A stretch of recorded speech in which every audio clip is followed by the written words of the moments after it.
Sometimes it seems like John Huston's main goal in life was to turn every book he read into a movie. Usually this would involve traveling to a foreign country, first choice, Mexico. Now, I jest, but I guess the point is that John Huston made a lot of movies that probably wouldn't have been made by anyone else. He wasn't afraid of challenging source material or interesting locations with interesting logistics. He seemed drawn to unexpected historical moments and contexts rather than being worried about their obscurity. Same with complex characters. He leaned into them rather than worrying about whether the audience would take to them, understand them, empathize with them. You got to respect the guy, I think. But are the movies any good? That's a separate question. And if you watched my review of Wise Blood, you'll know that the answer is not always, not necessarily. That was a movie that probably should have stayed as a book. At least that's my 2 cents. Maybe there's a reason why other directors wouldn't try to make these movies, wouldn't try to touch these stories.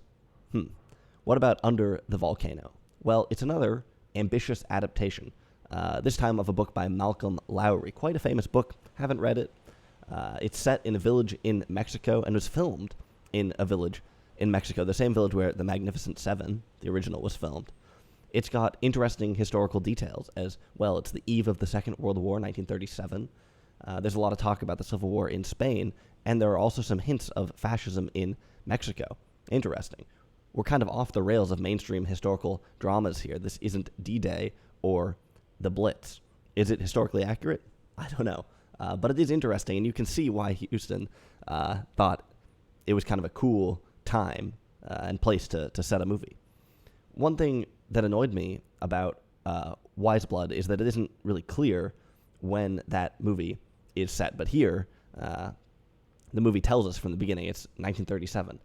Albert Finney's sunglasses don't really look like something you'd see in the 30s, but we'll let it slide. Albert Finney is the main man in this movie, and he's fantastic. Usually, when talking about this movie, that's what people talk about.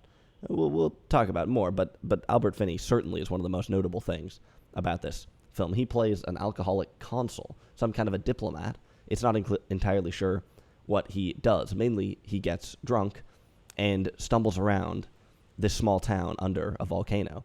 I think Albert Finney was an alcoholic in real life, coming from the same generation as Peter O'Toole, Michael Caine. O'Toole and Finney actually went to the same school together in the same class. John Huston also had a long history with drinking. In fact, he killed a pedestrian while driving drunk in the 1930s. Didn't face any consequences. Malcolm Lowry, the author of the book, was also an alcoholic. Apparently the book is semi-autobiographical, which is a bit concerning. So are these guys inspiring adventurers, iconoclasts who seek and speak the truth, real men? Or is this just mediocrity, men in power getting away with things? Well, opinions might vary on that. To some extent, maybe this movie is trying to process that question. Albert Finney plays a self-aware drunk in the movie. Perhaps in real life, too. His character is named Jeffrey Furman, and Jeffrey is happy to acknowledge, at least in some circumstances, that he drinks and that he can't stop. So at least he knows. That's step one, as they say. But self-awareness can be cheap if you don't plan on doing anything, if you don't plan on changing, if you aren't interested in changing. Albert Finney does an incredible job in this movie at capturing all the maddening, but also the endearing facets of a world-class drunk. Like I said, he looks a bit like Roy Orbison. This is a very physical performance, but also a subtle one, bordering on slapstick, but also deeply tragic. Unlike Wise Blood, the characters in this movie are actually likable, at least sometimes. Albert Finney walks an empathetic tightrope with his character teetering between someone that you want to help and someone who is long past help. Jacqueline Bisset is also in this movie. That is how you say her name, by the way. Bisset. She is not French. She isn't quite as magnetic as Albert Finney, but she's still quite good. She plays Yvonne, Jeffrey's wife, or really his ex-wife. We start the movie with Jeffrey alone in Mexico, Yvonne having left him. But before too long, she comes back hoping that there's some way she can pull him out of the bottle. In a lot of ways, her plight here is the empathetic engine of the film.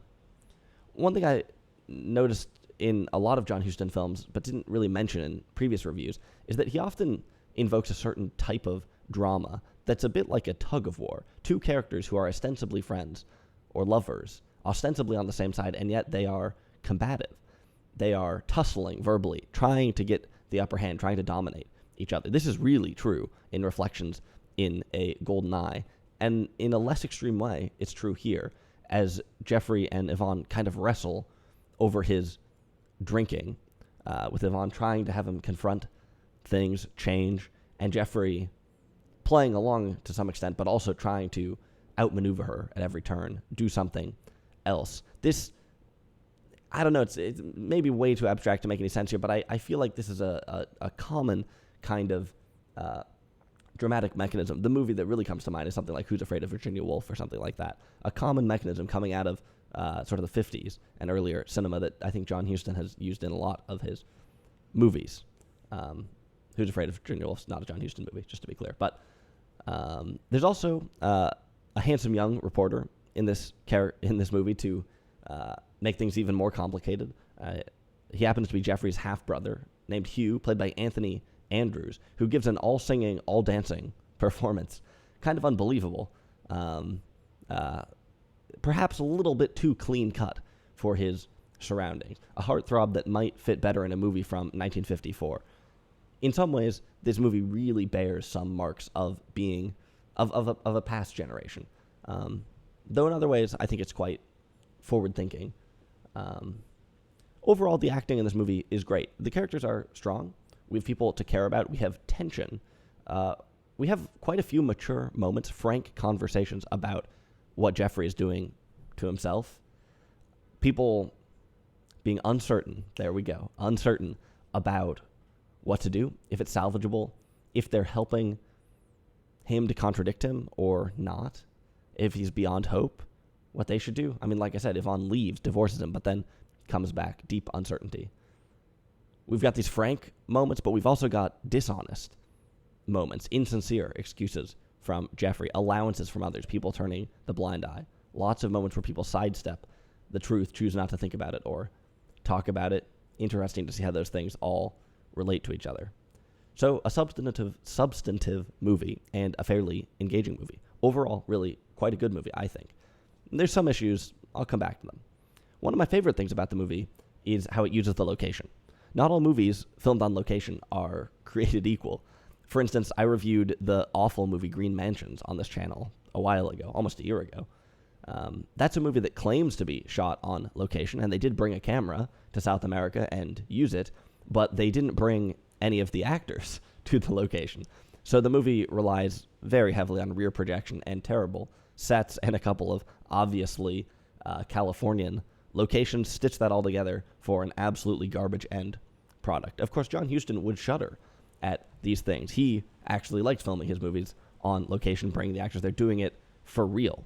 But even in his movies, there's some variance. For instance, I tried to watch the movie The Roots of Heaven the other day as part of this John Huston series on the channel, and I couldn't really make it more than like 20 minutes into the movie. This film was shot on location in Africa.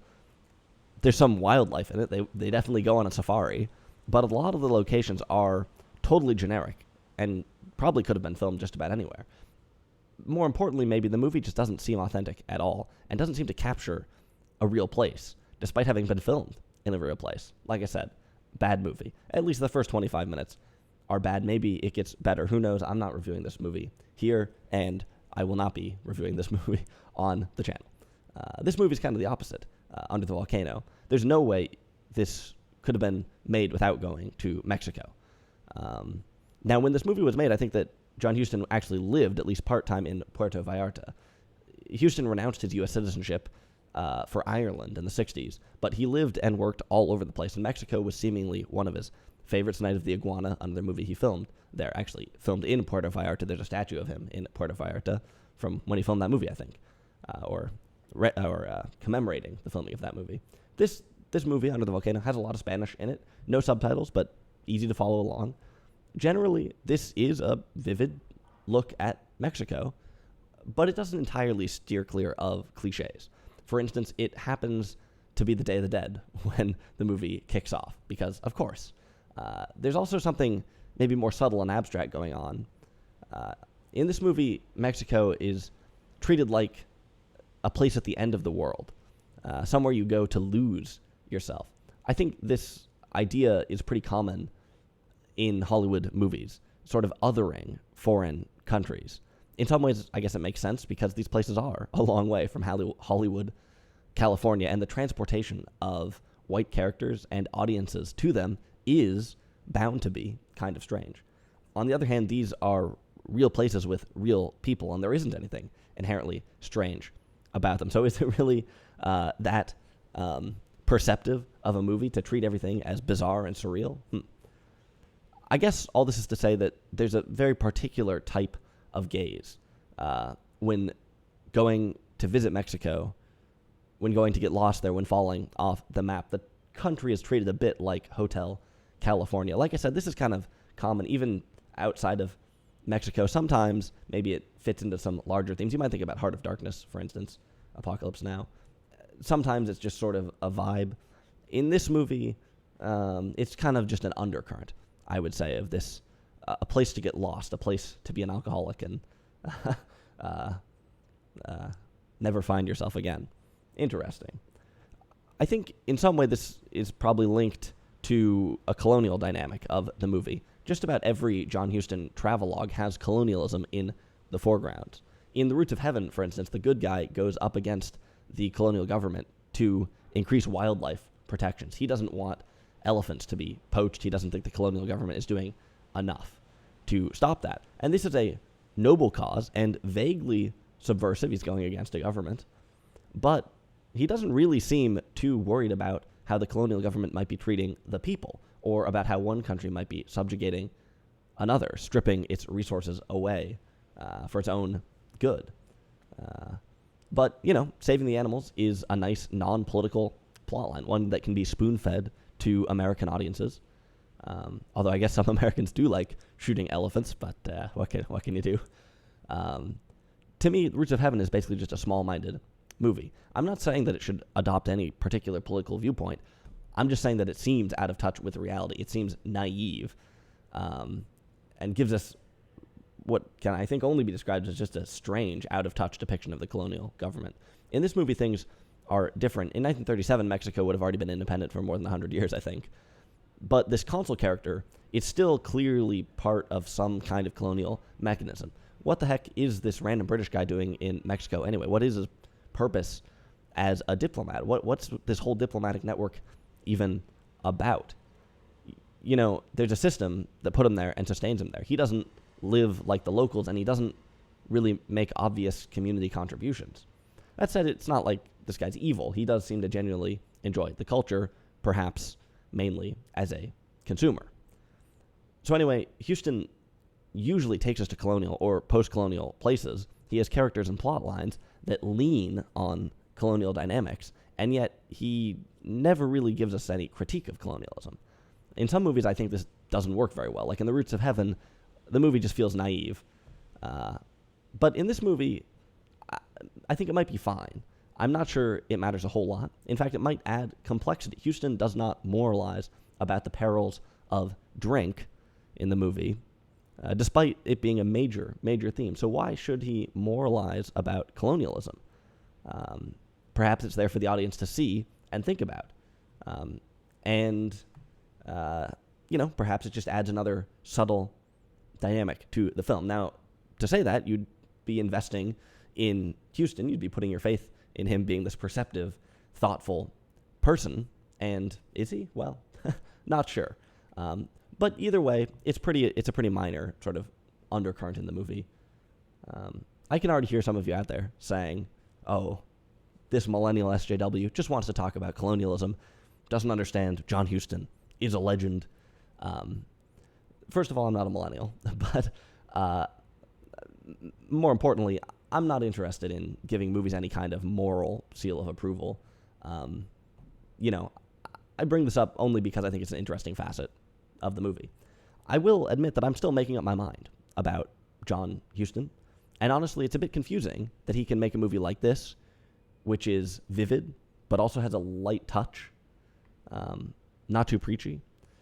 But he can also make a movie like The Roots of Heaven, which is the opposite, which gets the location completely wrong, and also is preachy, but also is like really small-minded and weird.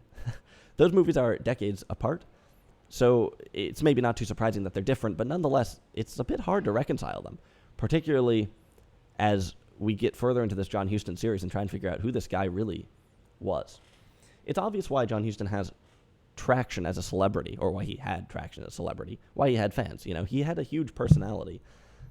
He did a lot of interesting stuff. He lived his life to the fullest, you might say, traveling all over the place, working all kinds of interesting jobs. And he made legendary movies, which are good, and he gave good interviews. You know, he seems like he's speaking the truth or something like that. As cool as all these things are, though, there's another part of me that sees all this as another facet of an old system, a system where you can drive drunk and it's no big deal, or where colonized people aren't really that important. You know, clearly it's not one or the other, but I honestly don't know what to make of him yet. But I am more certain about Under the Volcano. This is a nice movie. I do have two lingering criticisms. First of all, a lot of reviews talk about the ending of the movie as being an electrifying finale, hair-raising, this huge, huge thing, the focal point of the whole film. Honestly, I didn't think the ending of this movie was anything special, especially after it's built up like that. This is one of those movies where it can really only end a couple of ways. I guess I'm not going to spoil anything, but there's really only a few things that can happen. It seems somewhat inevitable what does happen. I don't know. Didn't seem special to me, like I said. Secondly, and maybe more importantly, is I'm not entirely sure what the point of this movie is. I'm not searching for a didactic moment. You know, that's not what I'm looking for on this channel. I'm also not really looking for closure on any of the historical things that are alluded to. Like I said, you get some interesting historical angles here. You hear some talk about the Spanish Civil War. You hear some talk about the potential rise of fascism in Mexico. None of those plot lines are carried through, which is a bit disappointing. And they're really only a little bit legible. You would have to independently know about the history of these events to have any hooks there, really. But, you know, like I said, light touch. We don't necessarily need to be given some, you know, World War II 101, that's probably more like World War II 401, lesson by the movie.